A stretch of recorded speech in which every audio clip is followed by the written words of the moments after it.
Devil hunt করতেছে, কিন্তু ইউনূস সাহেবের চারপাশে এখনো ডেভিল ঘোরাফেরা করতেছে। ফ্যাসিবাদ চলে গেছে, দোসররা রয়ে গেছে, সিন্ডিকেট রয়ে গেছে, দুর্নীতিবাজরা রয়ে গেছে। এই যে হাজার হাজার কোটি টাকা দুর্নীতি হয়েছে, একটা পয়সা ফেরত আনতে পারে নাই। শেখ পরিবার পালাইলো কিভাবে? শেখ হাসিনা পালাইছে, আমরা সবাই দেখছি, টেলিভিশনে দেখছি না? আবার ওখানে সবাই আমরা গিয়া দেখছি শেখ পরিবারে এতগুলো লোক পালাইলো কেমনে, একটাও ধরতে পারলো না কেন?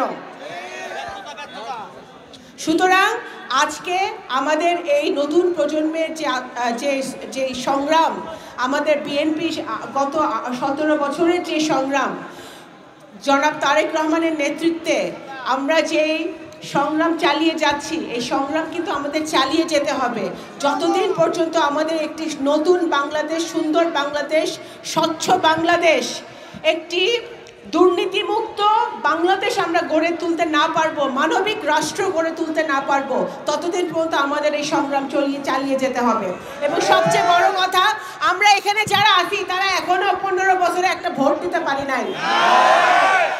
এই ভোটের ব্যবস্থা করতে হবে এবং যত শীঘ্রই সম্ভব এই সংস্কার তো চলমান থাকবে। সংস্কার বিএনপি সংস্কার প্রথম এই বাংলাদেশে 27 দফা দিয়ে শুরু করেছিল, যেটা এখন 31 দফা জনাব তারেক রহমান ঘোষণা করেছে।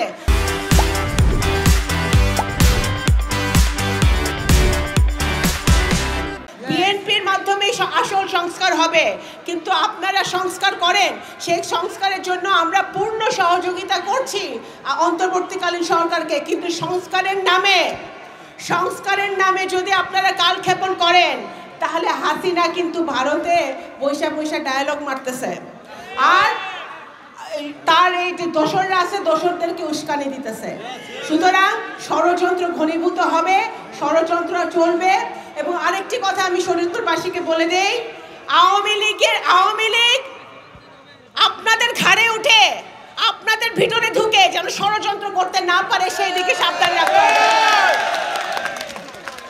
আওয়ামী লীগ আপনাদের এখন ফোন দেয়, সকালে ফোন দেয়, দুপুরে ফোন দেয়, বিকালে ফোন দেয়, রাতে ফোন দেয়, আপনাদের সাথে মিশতে চায়।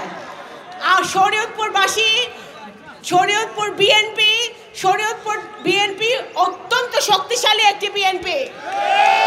শরীয়তপুর বিএনপিকে সংগঠিত করেন, ধানের শীষকে শক্তিশালী করেন। আমি বিশ্বাস করি আপনারা যদি ঐক্যবদ্ধ হয়ে কাজ করেন, শরীয়তপুরের মাটি হবে তারেক রহমানের মাটি, তারেক রহমানের ঘাঁটি, শহীদ রাষ্ট্রপতি জিয়াউর রহমানের ঘাঁটি, ধানের শীষের ঘাঁটি। সুতরাং আওয়ামী লীগকে আপনাদের মধ্যে ঢুকায় ষড়যন্ত্র করার সুযোগ দিয়েন না।